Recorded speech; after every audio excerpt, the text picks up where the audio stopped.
truly liberal education in small L in this country left, as far as I'm concerned, focused on the core values of this country and the idea that a college is an institution of higher learning that is supposed to be a free marketplace of ideas, that's supposed to challenge young people's thinking, expose them to new ideas. Well, and by the way, if you don't subscribe to Imprimis, their longstanding newsletter, you should. It's free. I mention Hillsdale because Aaron Hillegas mentioned Hillsdale in his resignation letter from the New College of Florida. New College of Florida is one of the colleges where Ron DeSantis replaced the board because they were, CRT, LGBTQ ideologues. And that was seeping into the experience on campus. Aaron Hillegas was the college's director of applied data science. He's not even in the humanities, where you normally get statements like he made in his resignation letter. Hillsdale College is bad for America, he writes. It cultivates prejudice against immigrants, the LGBTQ plus community, minorities, and non-Christians. It pushes a nativist and nationalistic agenda that would isolate the U.S. from other nations. When a governor guts the leadership of a state school in an effort to make a facsimile of Hillsdale, that is fascism. Not the shocking Kristallnacht style fascism, but the banal fascism that always precedes it. Right. The Third Reich is rising in Sarasota at New College. The nation is watching this experiment. If it's successful, the academic freedom of every state under every state school under a conservative governor will be in peril. I love New College. But for the good of our nation, I hope the school fails miserably and conspicuously. If I were more patriotic, I would burn the college's buildings to the ground. Okay, that's violence. However, the soft spot in my heart for the students and faculty who remain prevents this. Wonderful. Thus, I will vote with my feet and simply walk away. If I was more patriotic, I would burn the college's buildings to the ground. That's representative of America's founding values. That's real patriotism. Again, this is the college's former director of applied data science. Now you know why Ron DeSantis wanted to make a leadership change at the New College in Florida. But our next guest argues, interestingly, in a new book that despite all the examples that we've documented over the years of professors like this person who just resigned from New College, the real problem on a college campus and why these college campuses are incubators of Marxist activism lies with the bureaucracy, the administration, more so than the professorate. Stanley Ridgley is an associate professor of management at Drexel University. That's in Philadelphia. Nickname? Oh, Nickname? I don't know. Flyers? Dragons.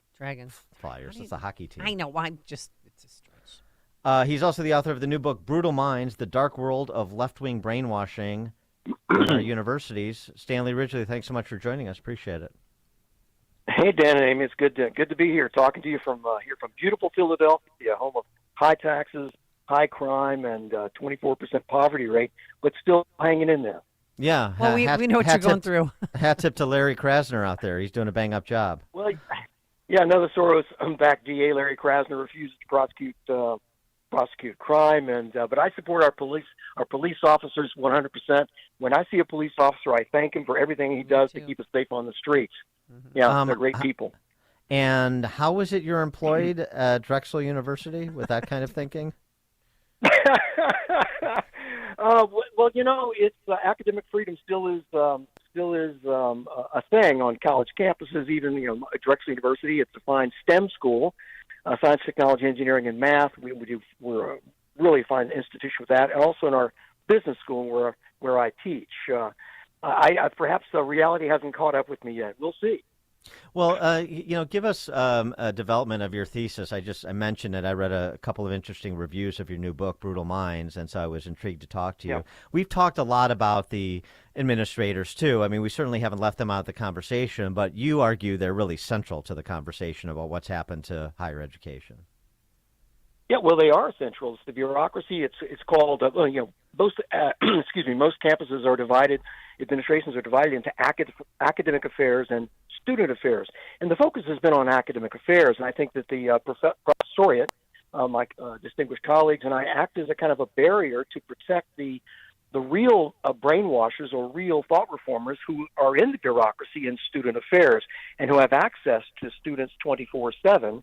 While we, the faculty, which are multifarious in that sense we have a lot of different views, we have access to students in our classes, whereas the student affairs people run student life, and they are capable of messaging students 24/7 in dormitories, in clubs, wherever they happen to be, and they make a conscious effort to, and I'll use the term brainwash. They make a conscious effort to intentionally use psychological manipulation and behavior modification techniques to change students' belief systems. This is why, if you really want an example to bring it home, this is why students come home in their freshman year from that first holiday visit during Thanksgiving, and it seems so rebellious.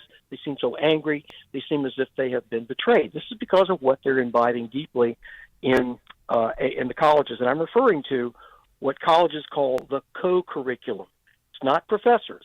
It is a group of fake faculty, fake instructors, fake courses, with even a fake transcript at times. That's kind of central to the thesis, and it's a big gap in the literature and a big gap in our understanding, and Brutal Minds brings that home. It reveals who's responsible, who's conducting extremist brainwashing programs, and where this happens and how they do it, who are the targets, the damage done, and most important, what we can do about it right now. Well, right now, millions of high school students are deciding what to do next. They have a May 3rd or May 4th deadline. And what do you recommend? Well, if I could put a copy of Brutal Minds in the hands of every college student in America right now, I would do that. Additionally, their parents. And this is because in the final several chapters, after outlining the problem, I say, hey, here's what you can do to recognize when you're in a threat situation on the campus. And here are the tells, the red flags, and here is what you can do about it. And I offer practical suggestions. We all like to talk about reform, in the distant future, and the pie in the sky by and by, maybe 5-10 years from now, when state legislatures have roused themselves, boards of trustees have roused themselves. But this doesn't really help the people, as you say, going into college this coming year, to gird yourself with sword and shield. Ideologically, morally, philosophically, religiously, if that's your taste, and be prepared for the assault that you're going to face. It's very similar, if not identical, with it's the same kind of assault that people receive when they join cults or are recruited into cults. They are what is called love bombed. They're giving a warmth and receptivity that they've never experienced before in their lives. They say, this is so wonderful. They surrender their trust. They surrender their private information to people that they have given their trust to, mistakenly, it turns out. And then suddenly they find themselves under assault with their very identity and sense of self that is under assault and in a pursuit to change their entire belief system. This is what the brainwash actually looks like. It's what it actually does. And they actually publish manuals on how to conduct these types of brainwashing with crypto-Maoist ideology, which they call social justice education. I think that information, Amy, is the best way to defend yourself against that and understand what the legal recourses that you have with this sort of thing. And just to be clear, you're not excluding the professor. You're just saying the the administrative set has this access right from the beginning. And the important point here, too, in addition to that, is what you're saying is that this is planned, this is conceived, this is what we're going to do. I mean, what you have in the administrative set are people that are also, generally speaking, overeducated, and they have a particular ideological bent. This is just like, it just happens to be a bunch of people who are left of center. These are people that are specifically get trained to go into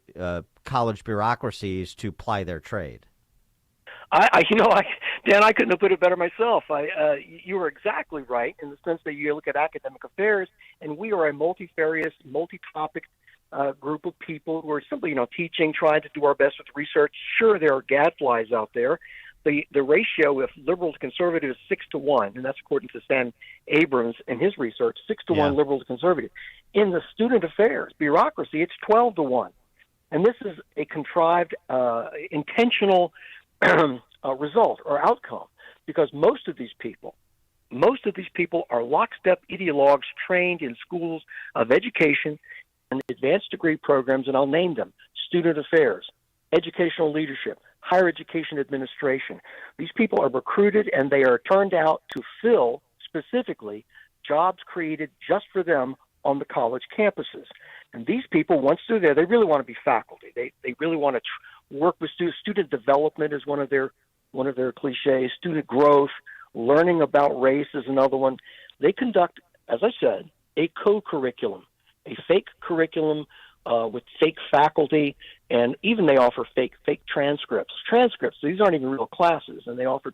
I think Rutgers and St. John's are two schools that actually offer these fake transcripts of what you've done outside the classrooms. And believe me, they are lockstep ideologues. Their ideology is crypto-Maoist. It is rooted in a Brazilian philosopher by the name of Paulo Freire. Yeah. They needed someone to launder their Marxism so that it wouldn't frighten people. So hey, we've got a guy here. He's third world. He's a guy from the 70s. His name is Paulo Freire, and it's called Pedagogy of the Oppressed. That's his book. And now he was buddies with Che Guevara and Fidel Castro. I mean, he was legitimately friends, and he was a great admirer of Mao Zedong's Cultural Revolution in the 1960s and 1970s. And his educational philosophy was cribbed almost totally from Mao's educational theory. Right, so and that's what is animated. And he's also central to on the instruction side. He is central to what you see in education departments on college campuses. Very much so. Particularly these advanced degree programs, these master's degrees in higher education. Most often, I'd say 99% with surety, that you see someone with a master's in higher education or a EDD in higher education or student affairs, this person is a crypto-Maoist ideologue and quite likely doesn't even recognize the Maoist part of it. They're so enamored with like a gangster needs a front man to launder his dirty cash.